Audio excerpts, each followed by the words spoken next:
The former President Chief Dr. Aremu Olusegun Obasanjo gives a speech at the 4th annual lecture of late Dr. Frederick Fasheun as he admonishes the OPC Odua People's Congress to follow the footsteps set down by its founder late Dr. Frederick Fasheun.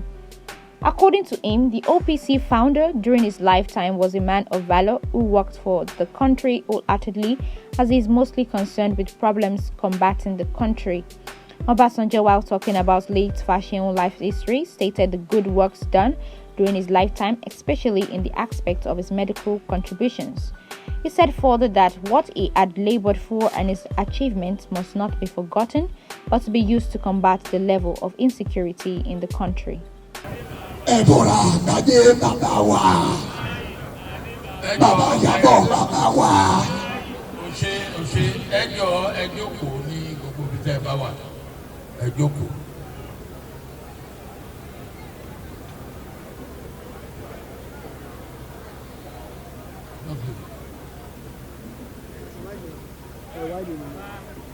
Ní àkọ́kọ́, mo fẹ́ dúpẹ́ lọ́wọ́ Ọlọ́run Olódùmarè tó mú ọjọ́ òní pé adájọ́ ọjọ́ kò. My brothers and sisters, I will say a few words in English so that you will not be completely at a loss. Actually, my statement is written in English, and you will have a copy. But when you look at the gallery, I believe we will be achieving a lot of mileage if I do speak in the language majority of the people on the gallery will understand.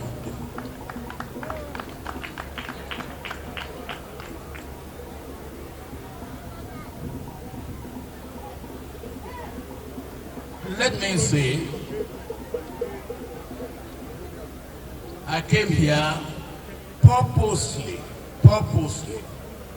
because of who Frederick Fasheun was when he was alive. And my statement is in 3 parts.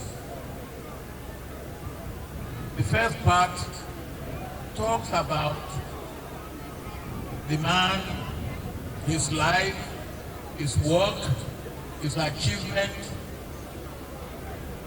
and what he stood for, what he lived for, what he died for. The second part,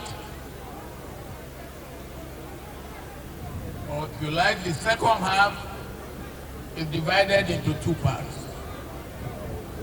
And I talked about 2 issues that are very relevant and they are raging today in Nigeria.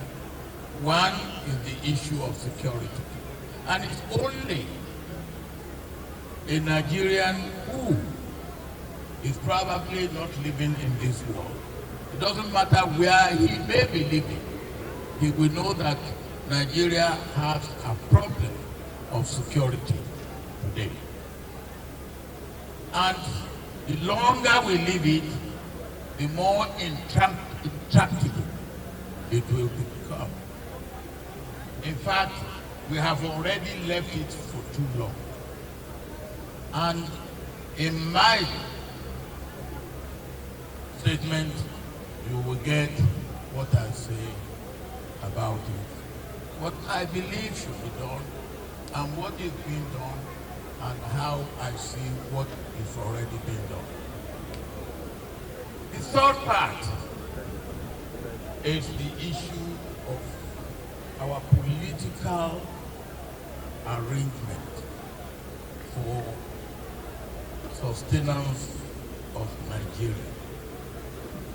and the way we are addressing it and the danger that I see. These are all laid out in my address. But let me, in a very, very short form, say in Yoruba what that my speech entails.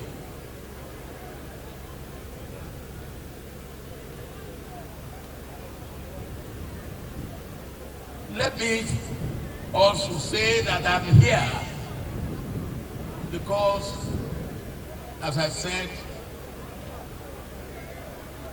Fasheun is somebody to be honored. Fasheun is somebody to be respected. Fasheun was an icon when he was alive, and he was very close to me. Most of the time he would come to me to share with me, to unburden his mind about the situation in Nigeria. And the two issues that I mentioned, if Fasheun had been alive today, he would be concerned about them. He would try and do something about them because he was a true Nigerian, a committed Nigerian. And he suffered what some of us suffered, detention. His was not imprisonment, mine was imprisonment. For the same purpose that I was sent to prison, he was sent to detention. Let me say, mo ní ohun tó gbé mi wá bí o lónìí ni pé ọmọlúwàbí ní Fasheun nígbà tó wà láyé. Nígbà tó wà láyé, ó jẹ́ ẹni tí ó fi ọkàn tán pé kí Nàìjíríà kó wà papọ̀. Ó ṣiṣẹ́ fún un. Pé ó lọ ìlú òyìnbó tó dé, ibi tó kọ́ ṣiṣẹ́ ní Zaria.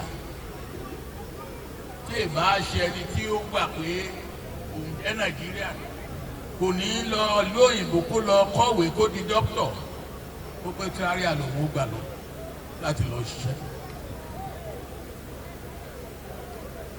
Ilé ìwé pàpà tó lọ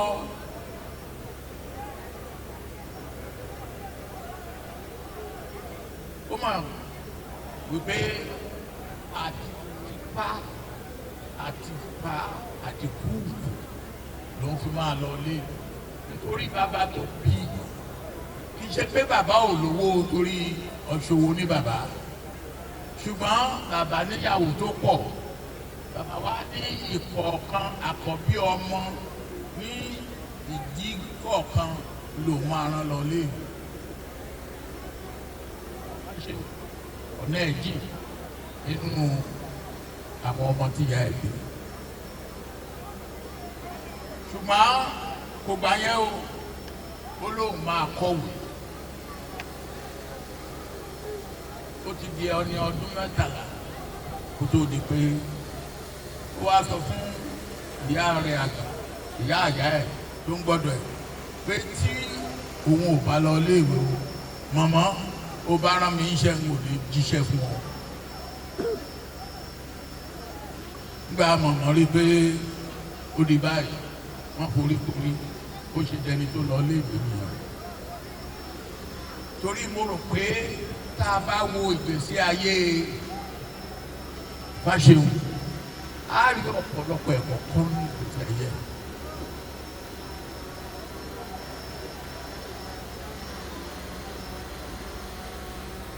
Nígbà tó wà léèwé yìí iléèwé kan tó kọ́ lọ iléèwé kátólíìkì ni àwọn ọmọ kátólíìkì ni wọ́n dẹ̀ gbà wọ́n á bi léèrè pé kátólíìkì ni ọ́ olóhùn ṣe kátólíìkì tó ìbá ṣe kátólíìkì ó fi léèwé lẹ̀ ó ṣe fi léèwé lẹ̀ ni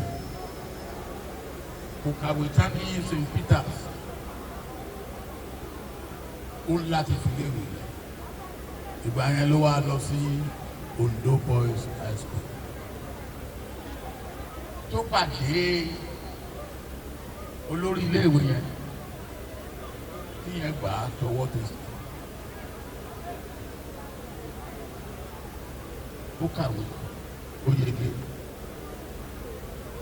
ó lọ lóyìnbó ó lọ Aberdeen ó gba oyè dókítà ó padà wálé ìṣẹ̀lẹ̀ kan tí ó dá ó ṣẹlẹ̀ sígbà tó wà nínú ọmọbìnrin tí tòun ẹ̀ ti jọ ń ojú ara wọn fún bí ọdún mẹ́wàá ó lóyún gbọ̀ wá lóyìnbó ó ń láti di pé ó ń láti gba iṣẹ́ abẹ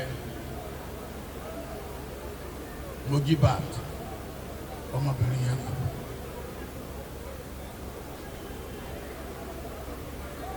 Bí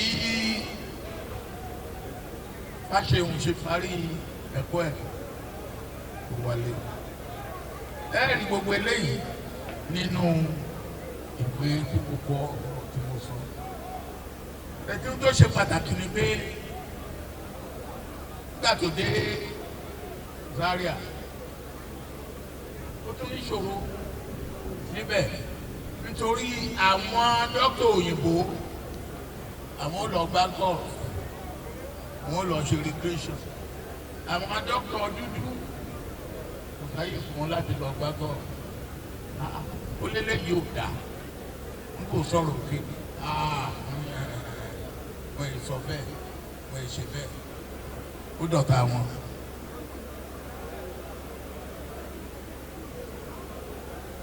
Ìgbà wa pé kó lọ sí ìlú òyìnbó kó tún lọ kọ́ ẹ̀kọ́ díẹ̀ sí kó tó lọ kó fẹ́ yàbọ̀ òun yàbọ̀ wọ́n lọ lọ́tọ̀ọ̀tọ̀ ni wọ́n lọ sí ìlú òyìnbó. Nígbà tó ṣe tán lọ́hùn ló wá sí ìpadà sí Zaria o Lagos University of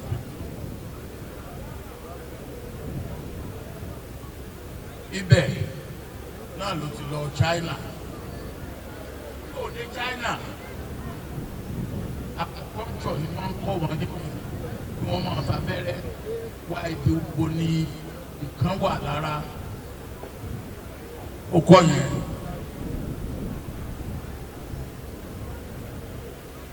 Ó ní oríṣiríṣi ìrírí ní China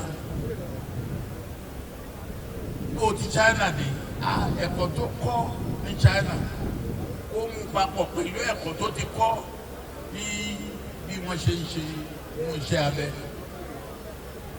àmọ́ tí ó jẹ́ ọ̀gá ẹ̀ ní ìlú ilé ìyàtọ̀ ẹ̀kọ́ China kò máa fi abẹ́rẹ́ gún èèyàn lára yìí ó yàtọ̀ sí ẹ̀kọ́ wọn ò gbà fún. Nínú ìwé ẹ̀ ó ní ìwà too conservative gbà mo kà á ní àbí wọ́n ní he was too adventurous and too much of a risk taker. Nígbà òré lẹ́yìn ó ti pinnu nínú ọkàn ẹ̀ pé òun náà lọ dá ibi iṣẹ́ ìṣègùnlẹ̀ ìyẹn ló gbé tó fi lọ dá ibi iṣẹ́ ìṣègùnlẹ̀ ní mo ṣe ń bí mi. Ó dáṣẹ́ lẹ̀ iṣẹ́ yẹn gbèrò àtọmọdé àtàgbà tó o bá ń wọ́mọ tó ètí ìkọ́mọbí tó o bá dé ilé ìṣègùn Fáṣẹ̀hùn ó bímọ ni tó o bá lóyún ilé ìṣègùn Fáṣẹ̀hùn ìpẹrẹ ni. Ẹnìkan tó ní kidney problem yóò débẹ̀ wọ́n ti pé àfi ká ṣe dialysis àfi ká wẹ́lẹ̀ yìí lọ láàrin ọjọ́ mẹ́wàá Fáṣẹ̀hùn tó mójútó kò ní di kidney replacement. Tí a bá ń sọ̀rọ̀ Fáṣẹ̀hùn lónìí ó dàbí ẹni pé OPC la máa gbọ́ iṣẹ́ ribiribi tó ṣe é nú iṣẹ́ dókítà alábẹ́ OPC ti bò mọ́lẹ̀ ó kù díẹ̀ kí a tó a gbọ́dọ̀ gbàgbé yẹn. Iṣẹ́ tó tiẹ̀ ṣe nígbà tó di chairman Labour Party a gbọ́dọ̀ gbàgbé ẹ̀. Ṣùgbọ́n láti kékeré ni wọ́n ti máa ń fojú tẹ́ḿbẹ́lú wo Fáṣẹ̀hùn yẹn dẹ̀ bá gbogbo ibi tó ń lọ nítorí kò ń sọ̀rọ̀ pọ̀ oníṣòwò tó bá máa bẹ́ẹ̀ sọ̀rọ̀ pápá kò ní tẹ́lá wẹ́rẹ́ ni ṣé ẹni tí ò bá tẹ̀lé lọ́gùn wọ́n á rò pé kì í ṣe ẹni tí a lè gbà tiẹ̀. n tó wá mú lọ sí ọ̀rọ̀ pé àríṣe òṣèlú ìgbà tí Babangida pé ó yá o ẹni bá fẹ́ ẹ jáde ìgbà yẹn ní NLC pé àwọn máa fọ́ọ̀mù party political party wọ́n fọ́ọ̀mù Labour. ohun tí ó ṣe òun ní àǹfààní ni pé àwọn dock workers union hospital ẹ̀ ni wọ́n ń lò ìyẹn ló wá lò tó pé àwọn náà kò pé ó yà onítẹ̀ẹ́fà fẹ́ máa ṣe bó ṣe di ẹni tí ó ń lọ Labour Party. Ìgbà tí wọ́n pé FDP àti pátì méjì kíni kejìlá NRC ni wọ́n fọ Labour Party lọ sí FDP. Then àmọ́ story election June 12, 1993 ìyẹn ò ní ìdí sísọ ibẹ̀ ní Fáṣẹ̀hùn ti wá pé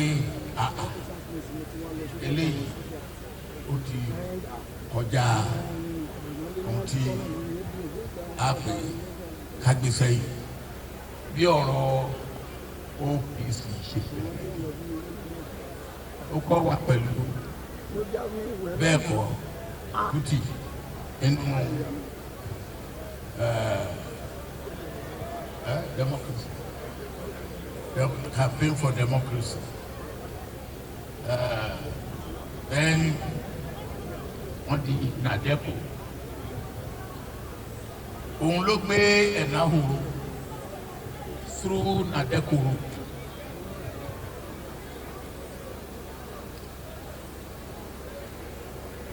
Nígbà tí ó máa ṣe gègèrè lórí gègèrè Ìlọrin bí ló lọ give lecture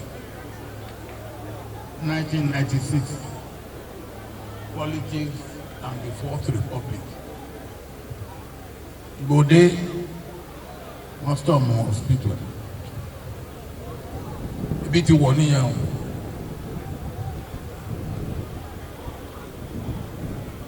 Kò kúrò ní detention títí Abacha fi kú. Èmi ò tẹ́ wa mọ̀ pé ibi mi wà lẹ́wọ̀n òun náà wà detention. Nígbà tá a jáde tán la wá ríra wa làwa ń bára wa sọ.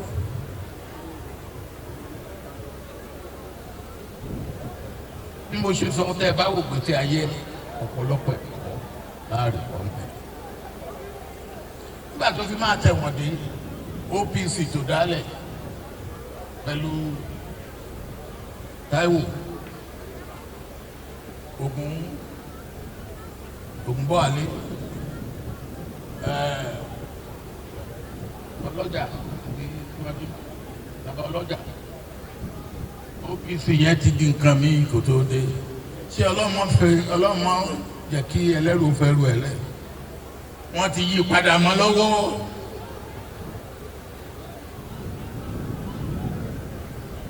Gbà òde gbà tí òun ò sì lé Gani Adams ti dé òun lóun bẹ̀rẹ̀ youth wing. Irú youth wing wà lélẹ́yìí, youth wing onígbàdì, onífúnfá, oníká confront ọlọ́pàá.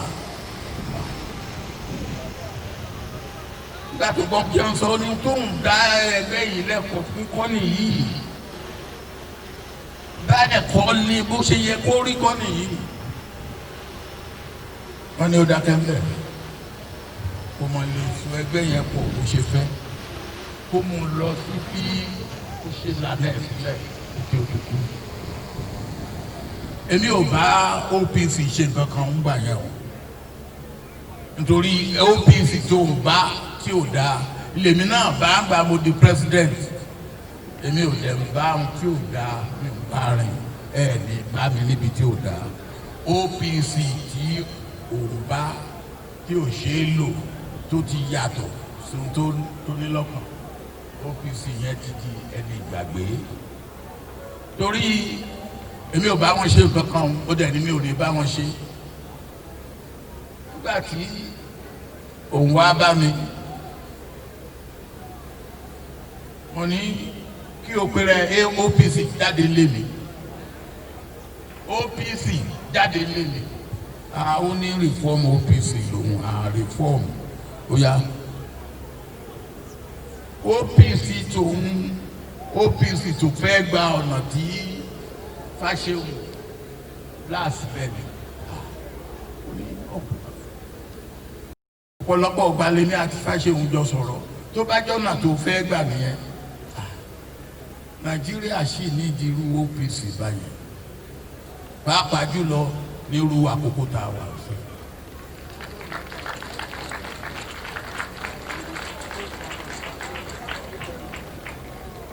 So ẹ jẹ́ kí n wá sọ díẹ̀ fún yín ẹ̀yin OPC o. Mo wá bí mo ṣe wí nítorí Fáṣẹ̀hùn, mo wá bí nítorí àwọn fámìlì Fáṣẹ̀hùn, mo wá bí nítorí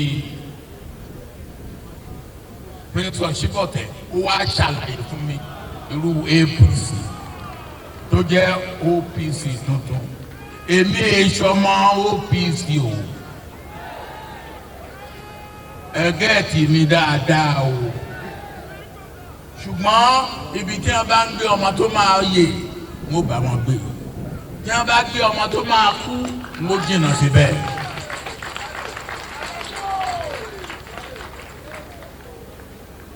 Ìyẹn ìgbésí ayé èèyàn wa Ọlọ́run ó dẹ̀lẹ̀ fún. Ṣé ẹ mọ̀ pé látijọ́ aláyé ti dé ayé ní ọ̀rọ̀ pé báwo ni n ó ṣe ní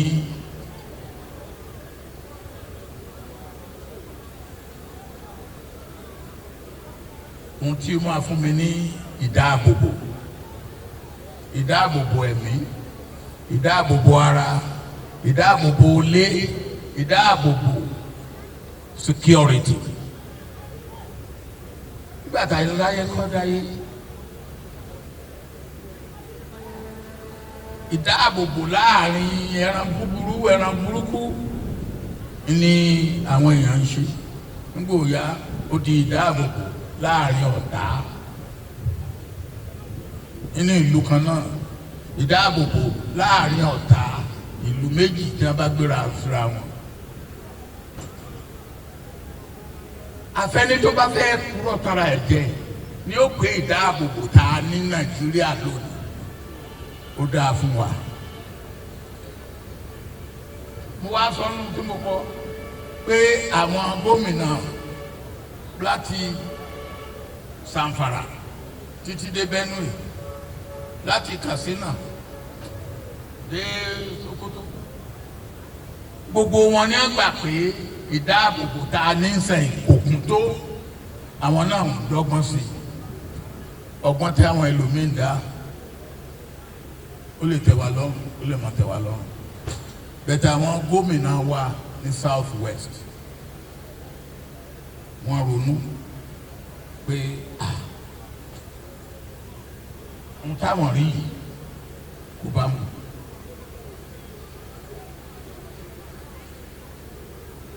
Àmọ̀tẹ́kùn ni o nǹkan míì ni wọ́n ṣe ni o àwọn kan míì wọ́n ní vigilante bẹ́ẹ̀ tí gbogbo àwọn gọ́vnà àti gọ́vnà ti ìwọ̀ oòrùn àtàwọn gọ́vnà yòókù gbogbo ohun tí wọ́n bá ń ṣe fún ìdáàbòbò ìṣe ló yẹ ká fi ọwọ́ sowọ́pọ̀ fún wọn pẹ̀lú wọn ká sì lù wọ́n lẹ́kọ̀ọ́ ẹnu pé wọ́n ṣe pọ̀. Ẹ̀kọ́ tó bá yẹ ká kọ́ ohun tó bá yẹ ká ṣe ká fi tún ṣe ní tí a bá ń ṣe ká fọwọ́ sí pẹ̀lú wọn. Tí a bá ní ìdáàbòbò tó kún ìlú wa ó dahoro ìlú wa yóò dahoro. Ẹnìkan bá mi sọ̀rọ̀ láàárọ̀ yìí Oyinlọ́lá wà ń bẹ̀. Only generation tí wọ́n defend the Nigerian unity wọ́n ní bẹ́ẹ̀ ni èmi lọ ojú ogun. Only the generation tí wọ́n they will be a generation below us. Ó láwọn ò ní commitment ti generation tí wà ní sí Nigerian unity which is true. Only generation tí àwọn ọmọ tàwọn àwọn òde ẹ̀fẹ̀ gbọ́ Nigeria unity wọ́n lọ kó ń dùn ní. Bọ́lá máa bá yẹn dé. We have to do something about it. Mo sọ̀rọ̀ ń pẹ́ lóyìnbó nù ìwé tí mo kọ. Ìkẹta wá ní àjọṣepọ̀ wa o.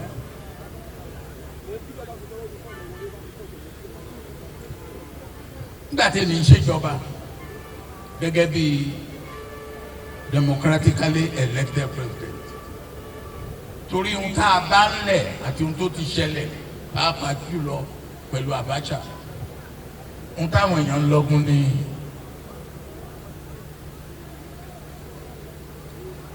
true federalism ó bá bí wọ́n léèrè only the same point of view, but they were shouting through federalism. They were not saying divide Nigeria. They were not saying disunite Nigeria. True federalism. I said, well, look, whatever true federalism, bring it out. Now they have upped it. They have taken it up. They are today not talking of true federalism. They are today talking of restructuring. Ó sì dá o, ó sì ṣe é tó o, ó sì ṣe é túnṣe o. Tí ó bá di pé àwọn èèyàn bẹ̀rẹ̀ sí sọ̀rọ̀ self-determination, àárí tó mọ́ o. Lórí bí tá a ṣe wà yìí ẹ jẹ́ a ṣe nǹkan kan pa ẹ̀ o. Tá ò bá ṣe láìpẹ́ láì jìnnà yóò kọjá ohun tí ó máa ṣe kó o. Awù àwọn bàbá wa tí wọ́n gba independence wa wọn ò rí nǹkan ní bákan náà ṣùgbọ́n wọ́n fi egun ètòló wọ́n fi tó wọ́n bá ní nǹkan kan wọ́n á jókòó láàrin ara wọn wọ́n á sọ wọ́n á debate wọ́n á dialogue wọ́n á define the solution. Ibi tá à ń lọ sẹ́yìn ọ̀rọ̀ tá a ti ń bára wa sọ language tá à ń lò kò dáa. We have moved away from civility.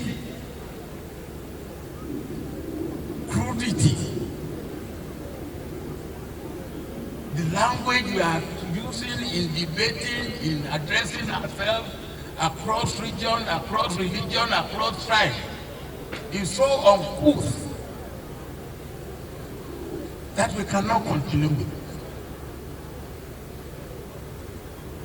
Ẹ bá dẹ̀ pé ẹnu wa ń àdàkẹ́ ṣùgbọ́n láìpẹ́ láìjìnà ẹ̀rì torí ibi tá a dé ń sẹ̀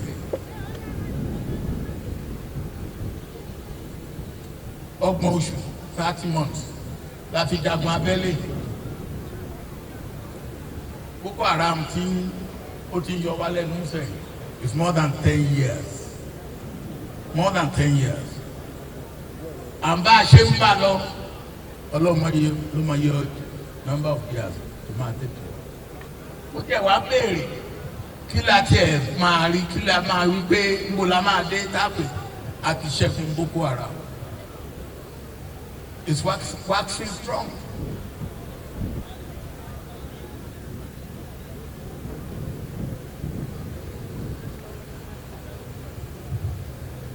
Èmi o gẹ́gẹ́ bí ẹnì kọ̀ọ̀kan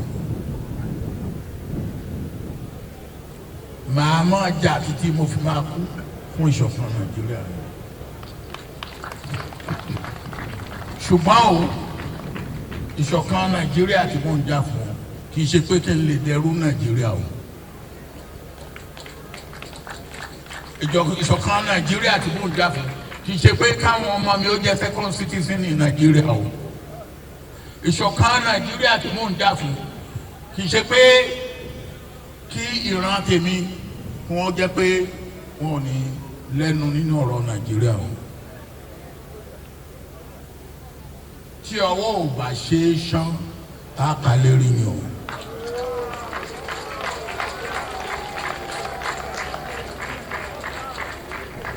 Ẹ jẹ́ abára wa sòótọ́ ọ̀rọ̀ o. Ẹ jẹ́ abára wa sòótọ́ ọ̀rọ̀ ó sì dáa torí a sì rí men and women of goodwill in this country that can speak out and speak sense and can come together. Àwọn ọmọ ilé aṣòfin ó dàbí ẹni pé àwọn náà wọ́n rí sign nínú sign tí wọ́n rí wọ́n wá wọ́n fẹ́ pé káwọn mo sọ́nù ìwé tí mo kọ yẹn pé fún àtikọ new constitution, and what we need is a new constitution that will meet the aspirations, the fears and the reality of our present situation. Àwọn ọmọ ilé aṣòfin wọn ò ní power, constitution wa fún wọn ní power láti kọ new constitution o, ó fún wọn power láti amend existing constitution ni o. So àwọn ọmọ ilé aṣòfin àti executive kí wọ́n pawọ́pọ̀ kí wọ́n establish constituent assembly tí ó bá wa wo bá ṣe mọ tún ìlú wa ṣe. Tá a bá ṣe léyìí à ń tanra wa jẹ o. Wá ní tí ó bá jẹ́ Fáṣẹ̀hùn wà láyé á ti wá rí mi tèmi á ti fi kún lukùn lórí ọ̀rọ̀ security, á ti wá rí mi tèmi á ti fi kún lukùn lórí ọ̀rọ̀ ńbo ní Nàìjíríà lọ. Ṣùgbọ́n láìsí láyé àmọ́rú Nàìjíríà tí Fáṣẹ̀hùn fẹ́ Ọlọ́run ó wà fún wa ṣe o. Irú Nàìjíríà tí Fáṣẹ̀hùn fẹ́ lánàá. Mo dúpẹ́ lọ́wọ́ gbogbo yín o. Thank you very much.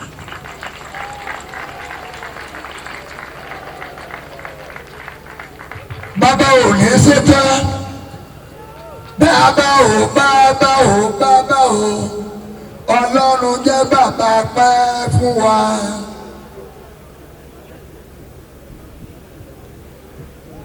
Mi me come to you. My boy has just pointed out that, please sit down, that maybe in summary, I should say what I have said. In summary, what I have said is that I go through the life of fashion, which was not an easy life. It was not an easy life. Not because his father was not well-to-do enough, but the father was a man, he was a polygamous man, and that was the life at that time. And he decided that to be even-handed, only the first child of every wife, and he has quite a number of them, will be educated. Fashion was very low down among the children of his mother. So he couldn't qualify. He couldn't qualify for what the father wanted. So even as a child, he did have an uphill task. He was put with his grandmother, his mother's mother. And at the age of 13, he said to the grandmother, "Mama, if you send me on errand, I won't go. Unless I go to school." So, fashion, even as a boy, he knew how to apply pressure to get what he wanted. And I said, when you study the life of fashion, you have a lot of lessons to learn. It was then that the mother packaged an arrangement for him to go to school. At the age of 13, almost enough to be a man. And then he was in a Catholic school. And they asked him, "Are you a Catholic?" And rather than lie, he said, "No, I'm not a Catholic." And because he wasn't, they have to kick him out of the school. He was kicked out of the school. A calamity. But if you think that I will fall, you are deceiving yourself. I will fall.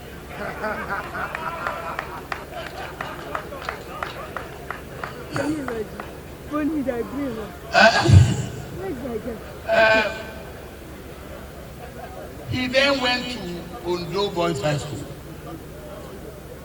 He went to Ondo Boys High School and he met a principal who had confidence in him, who believed in him, and who took him up like a child.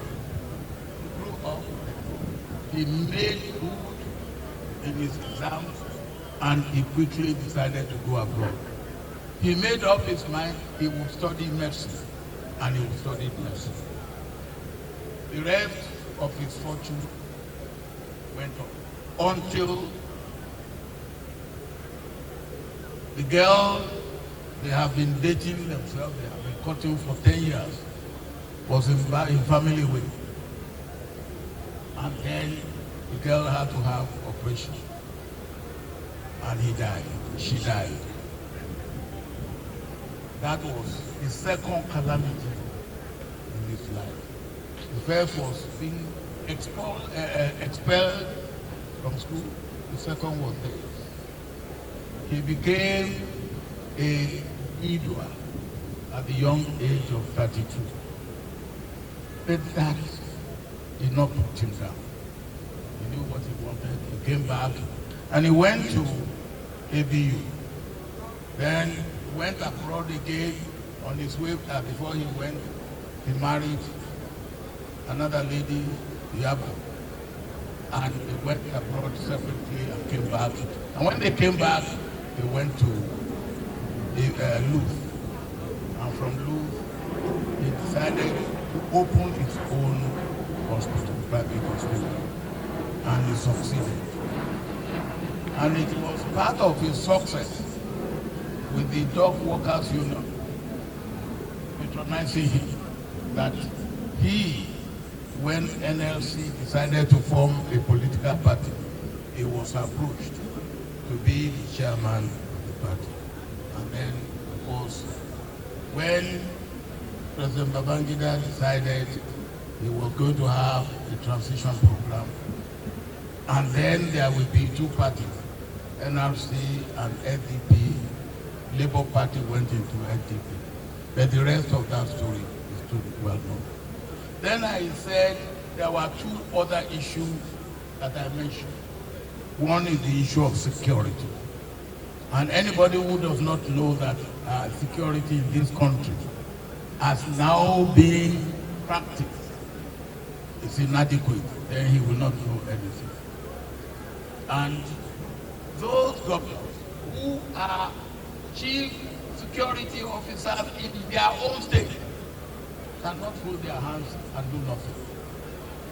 So, from Sokoto to Zamfara, from Zamfara to Katsina, from Benue to Adamawa, all the governors are looking for measures to strengthen and enhance security for their people. And that was why the governors of Southwest, irrespective of their political affiliation, came together on what they now call Amotepu. It doesn't matter what our opinions individually or collectively may be. The fact that these governors thought it wise to do something to improve the quality of security for their people, they must be commended.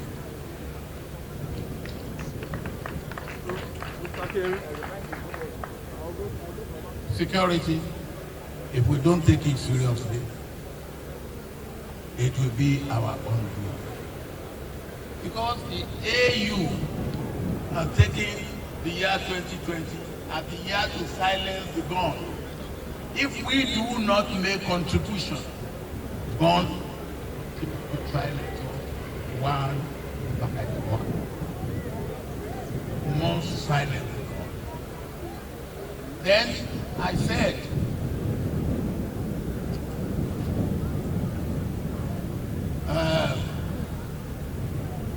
Boko Haram has been raging now for more than 10 years. It was in 2011, I went to Maiduguri to try and see what is Boko Haram, who are they, what is their objective, what are their grievances. That's 2011. Boko Haram has been with us for at least 12 years. Even 12 years, we couldn't deal with Boko Haram. I wonder how long it will take us to deal with it. Then I go to the issue of restructuring. I said, when I was elected president, the issue was true federalism, whatever that is. Nobody was saying, look, I don't want to be in Nigeria, but true federalism. They have put true federalism aside now. They are now talking of restructuring. If we don't pay attention, they will go from restructuring to self-determination. And if they go that way, even one geopolitical zone in Nigeria will give the rest of us, no matter how we are heading.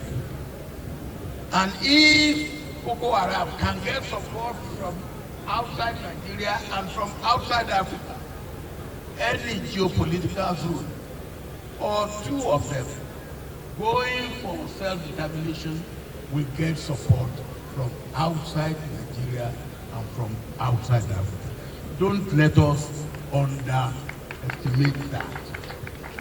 So this is the time. We must make hay while the sun shines. We must.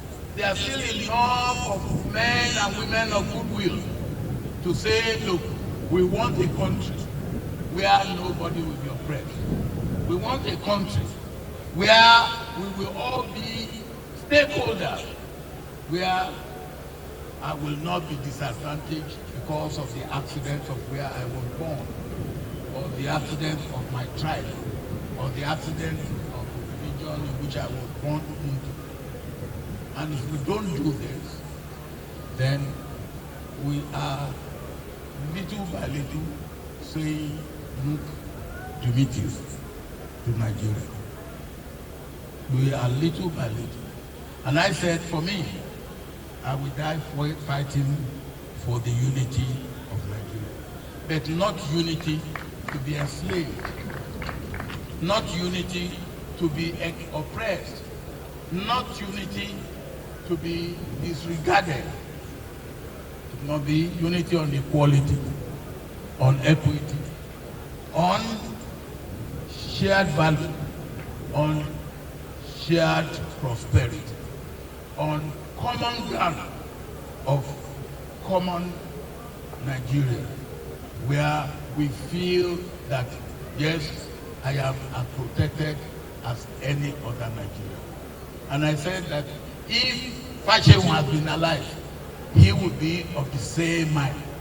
That, yes, and that's what OPC was for Nigeria unity. But he said the Yorubas seem not to be fighting their cause the way they should. OPC can also be a means of unity. And what were the things that he was asking for? Sovereign conference, sovereign national conference, revenue allocation to take cognizance of derivation. These were the things he was asking for. And nobody, and he had some decent people in OPC, decent people. And then, of course, when he was in detention, some people who are not so decent took over OPC and made a mess of it. So when Prince Oshibet came to me, he said he's talking of a reform OPC. I said any OPC that will go along the objective and purpose of Fashewu, I'm all for it. And we need an OPC like that. Thank you.